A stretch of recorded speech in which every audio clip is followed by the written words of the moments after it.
On the day of the company retreat, as I arrived at the airport, my boss, Brown, hit me with some unbelievable news. "You're not going to believe this, I forgot your ticket." Brown sneered with a nasty grin, declaring loudly.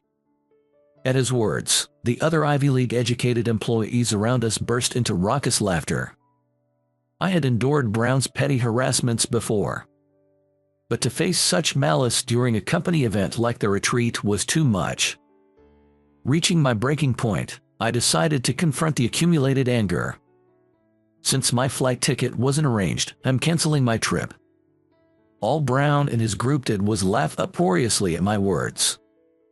But soon, they would have to face the consequences of their actions.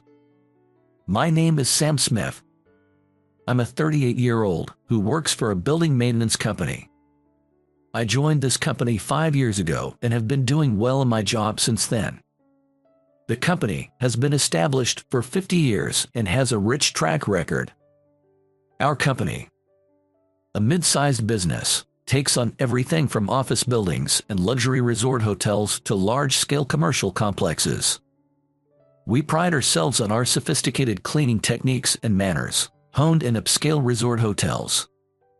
As a member of this distinguished company, I have always strived to work harder than anyone else. However, my peaceful days were soon overturned by my new boss, John Brown.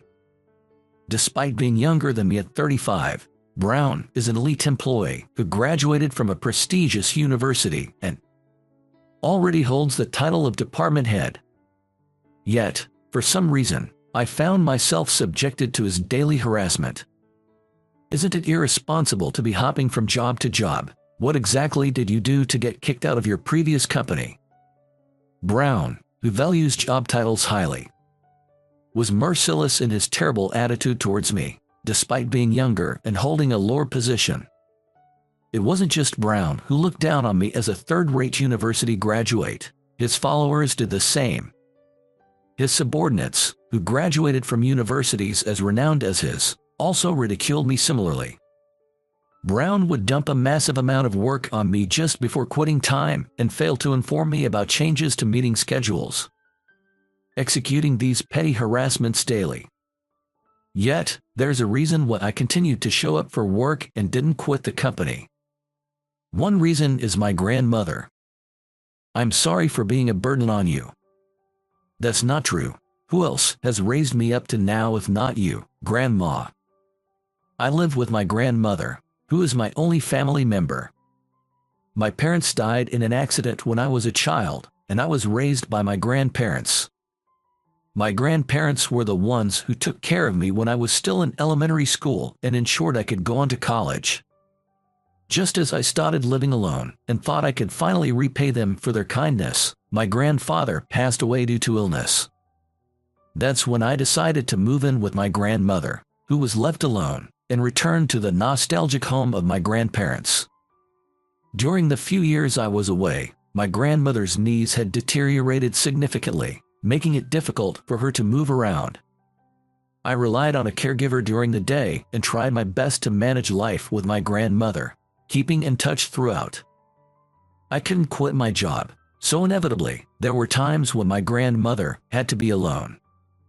But it seemed she enjoyed her time, getting along well with the caregiver, although she probably acted cheerful to avoid worrying me. Just seeing my grandmother's bright smile gives me the strength to persevere at work. One day, during a morning assembly, Brown addressed all employees. "In 3 months, we're planning a company retreat. Would anyone like to volunteer to organize it?" While saying anyone, Brown's gaze was fixed on me. The workplace was already busy enough. Becoming the organizer for the retreat would mean dealing with various tedious tasks, which would undoubtedly impede my main responsibilities. Apparently, no one had volunteered yet, and finally, Brown, the department head, was personally soliciting volunteers. The other employees looked apologetic, glancing between me and Brown. Throughout, Brown kept his gaze fixed on me, waiting for my response. Having no choice, I steeled myself and decided to take on the role of organizing the company retreat. Gathering everyone together could deepen our bonds. This could also be a chance to improve my relationship with Brown. With that in mind, I began to actively develop the plan. A few days later, Brown came to my desk with a smirk and asked, "How's the planning for the retreat going?" "It's going well. Fortunately, I've been to the proposed location a few times, so I'm working hard to ensure everyone will enjoy the trip," I replied, showing Brown the hotel we would stay at and the route there.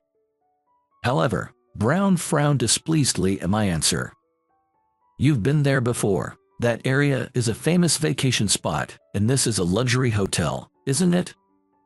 "I stayed here a few years ago. It's a really nice hotel, and I thought it would be great for everyone to experience it," I explained politely, but Brown did not try to hide his annoyance. "Don't try to show off. You're just an employee without a position from a third-rate college. That's not the kind of hotel you could afford." "No, it's not about showing off. I went there with my grandmother," I replied.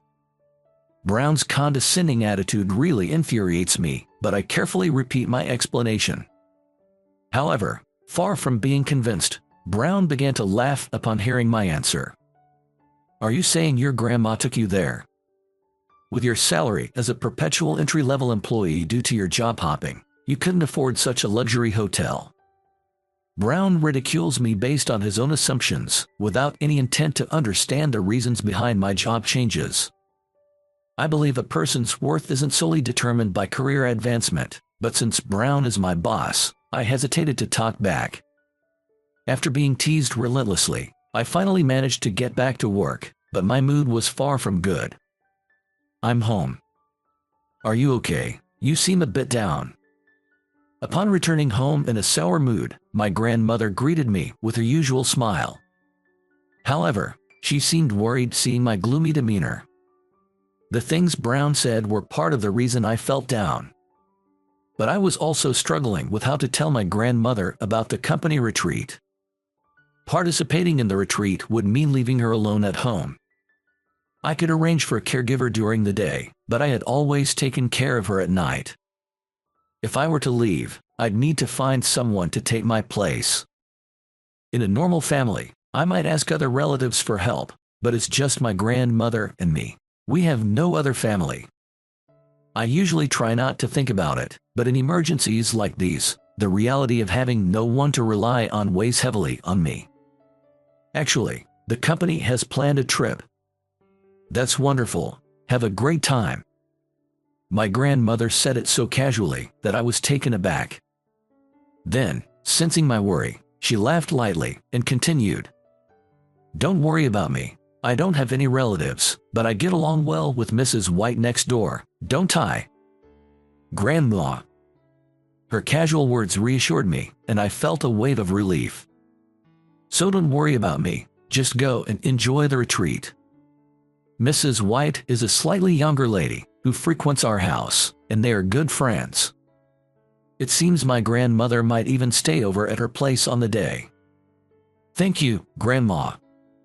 "It's okay, you always work so hard, so take some time to relax and enjoy yourself."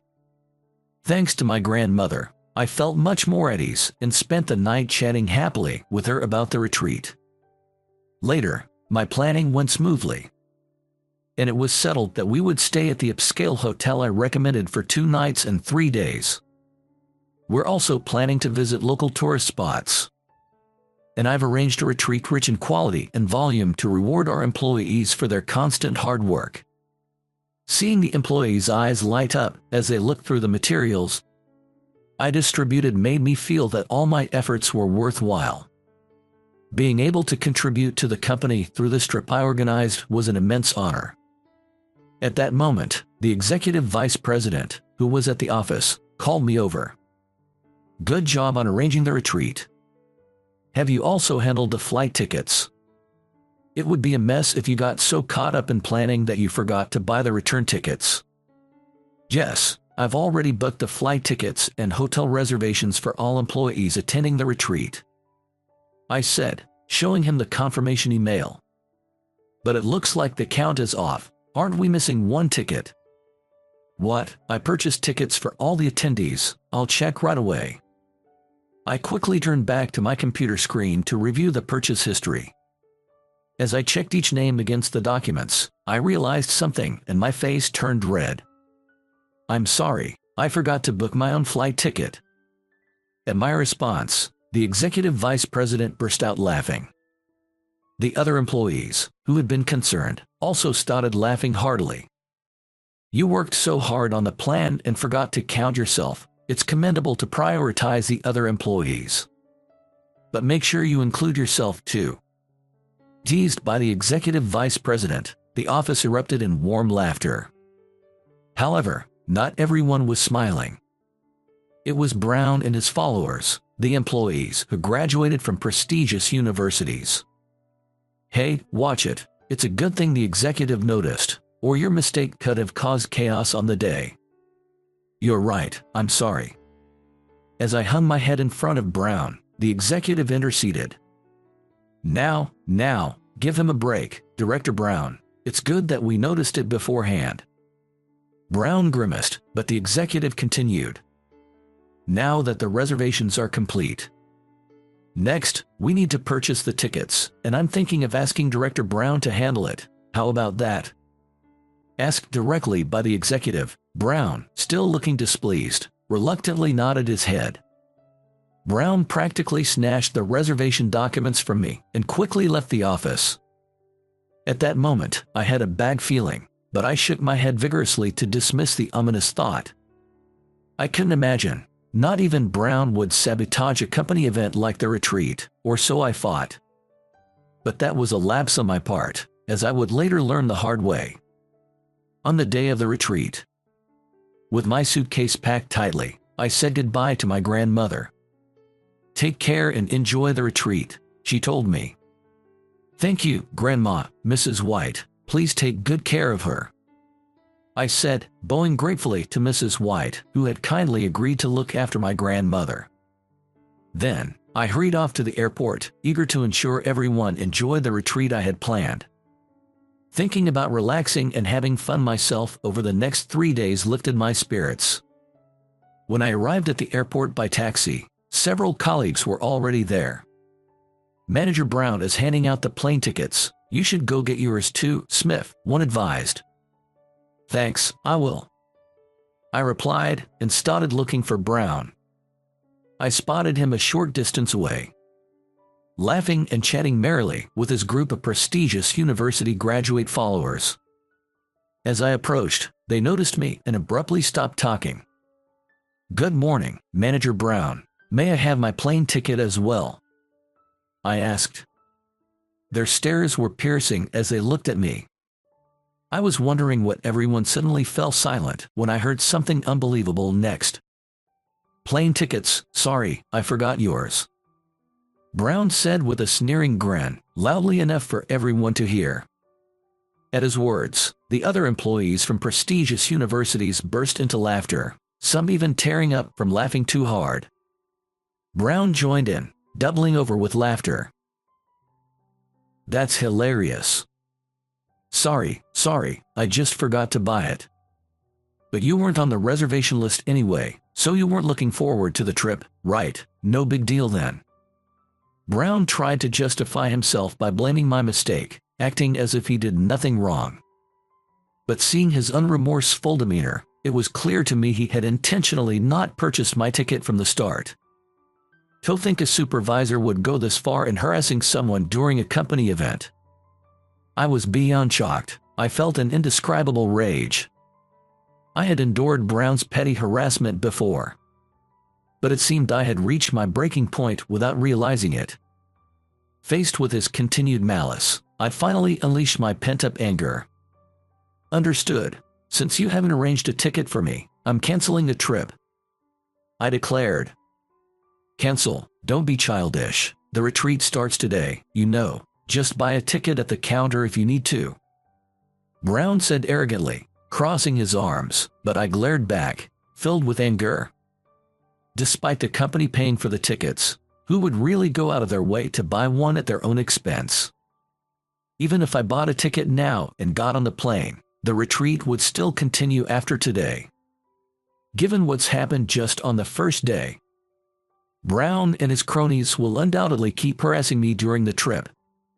They probably plan to watch me struggle and fail, enjoying my discomfort just like they are now, laughing at me. Indeed, Brown, with his smug expression, must be thinking just that. The best action I could take then was not to participate in the retreat at all. Why I made this choice will soon become apparent.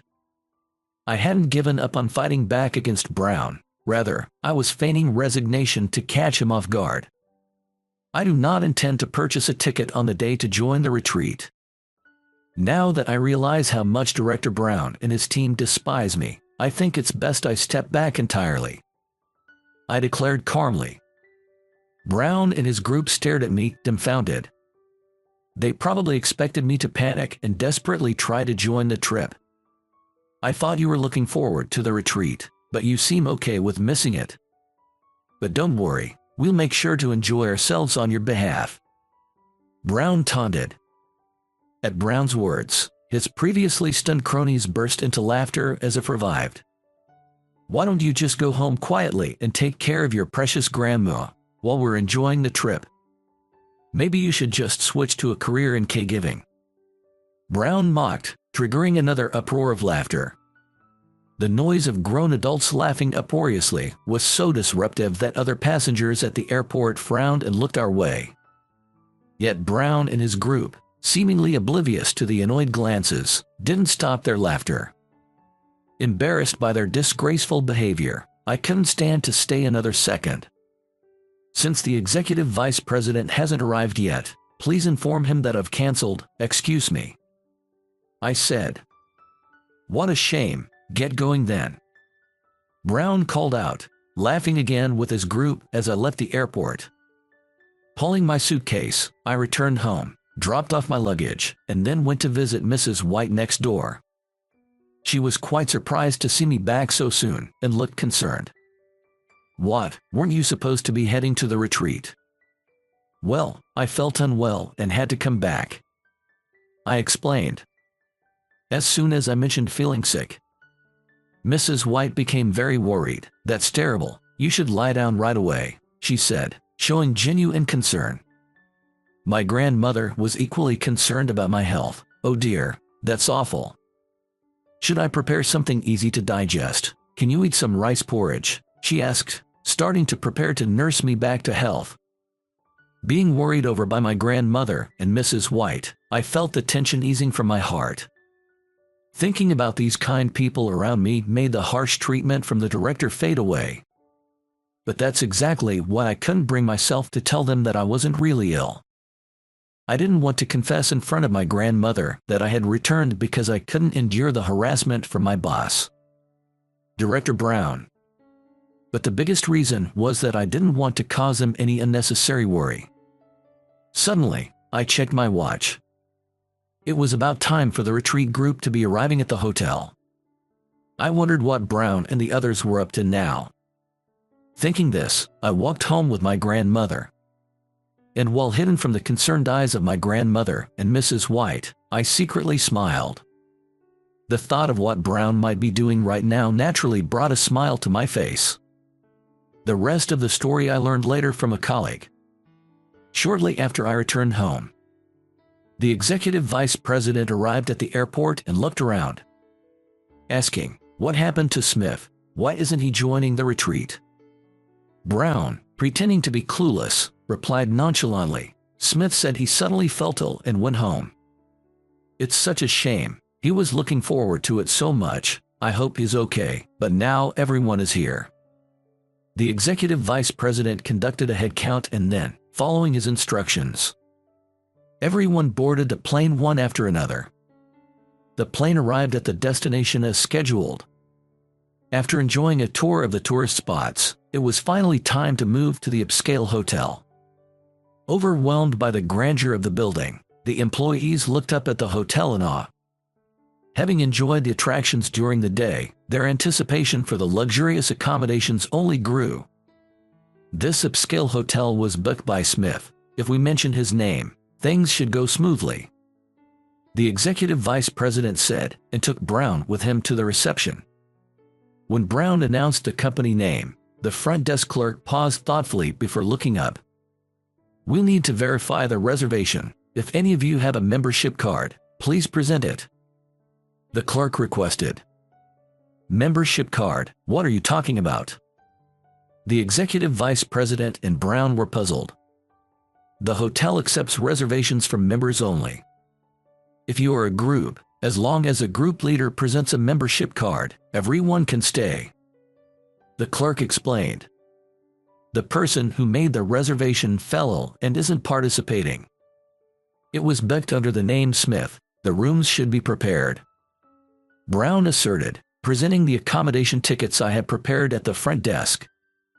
But the front desk clerk frowned in concern and repeated, "The reservation has been made, but where is Mr. Smith himself? Without presenting a membership card, you cannot stay at our hotel." As Brown began to raise his voice in panic, the president happened to appear in the lobby. "Ah, you finally arrived.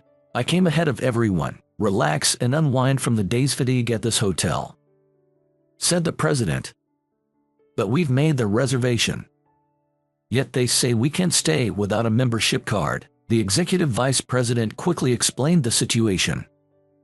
The president, surprised, raised his eyebrows. "Why would that be? If the reservation was made, there should be a membership card," he said. "The employee who handled the reservation fell ill and isn't here," the executive vice president responded. At that answer, the president's expression turned stern. He glanced sharply around at the employees and spoke out. "Come to think of it, I haven't seen his face around. Where did the new president go?" Just then, as I was relaxing at home, my cell phone started ringing. Suppressing a laugh at the predictable unfolding of events, I pressed a call button, and Brown's frantic voice came through. "What's going on? Why are you the new president?" And in the background, it sounded like the president was questioning Brown. "You're Smith's supervisor, aren't you? I have heard quite a bit about your conduct from him. Let's have a detailed discussion about it, shall we?" "There are circumstances," Brown mumbled, trying to be vague, but the president pressed him sharply. "You've been using your position as director to excessively burden a specific subordinate with work. And this time, you intentionally didn't purchase a plane ticket for Mr. Smith to harass him, didn't you?" "No, I was just trying to teach Smith a lesson. He's the type to irresponsibly job hopper, and I was merely trying to toughen him up." Brown sweatily made his excuses, but that only angered the president more. Mr. Smith is not an incompetent person. His job changes were to acquire a broad range of knowledge and develop the skills to manage this company. The company management. So, is Smith really the new president?" Brown asked, his face turning pale. The president nodded firmly. "Actually, my late father was the previous president of this company. And today, at the retreat, I was supposed to be introduced as the new president. With my father's sudden absence, the then vice president had taken over as president temporarily until now. I have grown up and gained experience across various industries, and now was the time decided for a leadership transition. Additionally, the upscale hotel we reserved was managed by a longtime friend of my grandmother. My grandmother, whose knees have worsened recently, hadn't been able to visit the hotel for a while. So, when I mentioned using it for the company retreat, they were happy to prepare rooms for us, but unfortunately, this was the result." On the other end of the phone, Brown was still mumbling incoherent excuses. However, I had already reported to the president about Brown's tyrannical behavior and selfish work attitude. Therefore, no matter how much he tried to excuse himself or lie, the president was not deceived. Eventually, over the phone, I confirmed the details, and the group was able to stay at the hotel. The other employees, unaware of the commotion, apparently enjoyed the rest of the retreat. But Brown received a severe reprimand from both the president and the executive vice president. After the facts about deliberately not buying other employees plane tickets and persistently harassing me came to light, leading to disciplinary action against him. Brown was demoted to a section manager position and transferred to a regional branch office. The branch manager there is known to be very strict, and Brown is reportedly being rigorously trained every day. On his last day at the office, Brown came to my desk and bowed deeply. "I'm sorry for taking out my frustrations on you like that. I was feeling the pressure of being a young director, and seeing someone older than me enjoying their work made me resentful," he confessed. It seems that Brown, who always appeared so confident, was actually desperately coping with the heavy responsibility of being a director. He found it difficult to keep up with the demanding job to improve department performance and couldn't seek help due to his pride as an Ivy League graduate. In those difficult days, what caught his eye was me, seemingly enjoying my work. He was frustrated that I, being both older and his subordinate, didn't offer him the help he needed. He kept piling work on me, trying to crush me, but I handled it effortlessly and continued to enjoy my work, which only made him angrier. Eventually, it wasn't about escaping the hardship of the job anymore. It became about how to make you suffer. It's not something that can be forgiven with an apology, but I truly am sorry," he said before leaving the company. "I hope this incident leads to genuine reflection, and from now on, no one uses their position or educational background to look down on others and harass them." The followers who joined him in harassing me were each given a stern warning and a salary cut. Without Brown as their leader, their unity crumbled like sand, and they quickly fell apart. Now, all of those followers are seriously reflecting on their past actions and dedicating themselves to their work. Meanwhile, I officially took over as the new president of the company and am striving every day. I advocated for cooperation among employees as a company philosophy. No matter how challenging the work, if we collaborate, we will surely find a way through. Now, this approach is endorsed by the staff, and everyone is working hard while supporting each other. Despite the recent change in leadership, this has earned us the trust of our customers and a high reputation within the industry. Having been helped by various people like my grandmother and the former president, it's now my turn to give back. Hoping for the continued growth of the company, I review new documents. I'm hoping to continue growing and take the employees back to that hotel for another retreat next year.